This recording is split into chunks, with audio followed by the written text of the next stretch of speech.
It is clear to me that we are not here to debate whether Israel is an apartheid or genocidal state. This debate is ultimately about the worth of Palestinian lives. It's about the worth of our schools, our research centers, our books, our art. It's about the worth of the homes we worked all our lives to build and which contain memories of generations. It's about the worth of our humanity and our agency, of our bodies and our ambitions. Because if the roles were reversed, if Palestinians had spent the last 8 decades stealing Jewish homes, expelling, oppressing, imprisoning, poisoning, torturing, killing, raping them,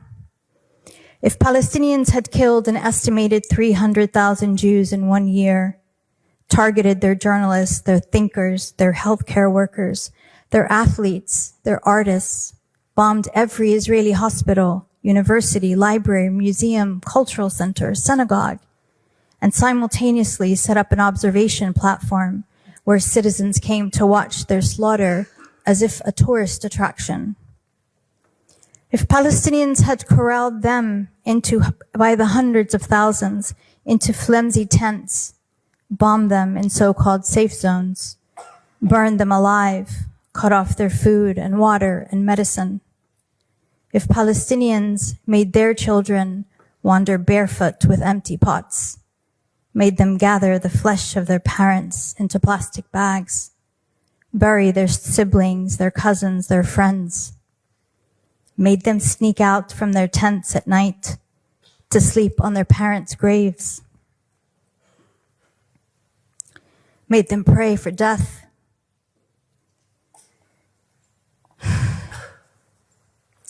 just to join their families and not be alone in this terrible world. If we terrorize them so utterly that their children lose their hair, lose their memory, lose their minds,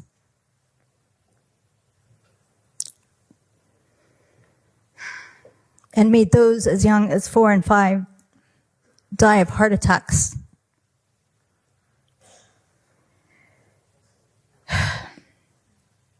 if we mercilessly forced their NICU babies to die, alone in hospital beds, crying until they could cry no more, died and decomposed in the same spot. If Palestinians used wheat flour, a truck, to lure starving Jews, then opened fire on them as they gathered to collect the day's bread.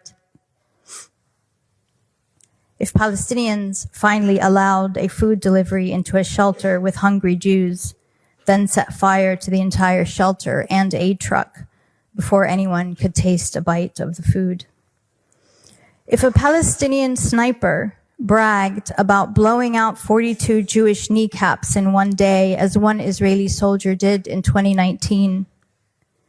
if a Palestinian admitted to CNN that he ran over hundreds of Jews with his tank, their squished flesh lingering in the tank treads, if Palestinians were systematically raping Jewish doctors, patients, and other captives with hot metal rods, jagged and electrified sticks, and fire extinguishers, sometimes raping them to death, as happened with Dr. Adnan al-Bursh and others. If Jewish women were forced to give birth in filth, get C-sections or leg amputations without anesthesia, if we destroyed their children, then decorated our tanks with their toys, if we killed or displaced their women, then posed in their lingerie, if the world were watching the live-streamed systematic annihilation of Jews in real time, there would be no debating whether that constituted terrorism or genocide. And yet,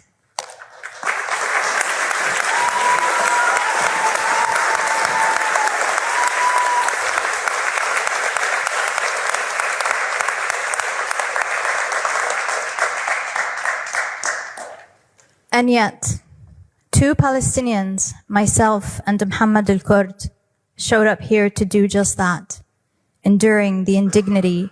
of debating those who think our only life choices should be to leave our homeland, submit to their supremacy, or die quietly and politely.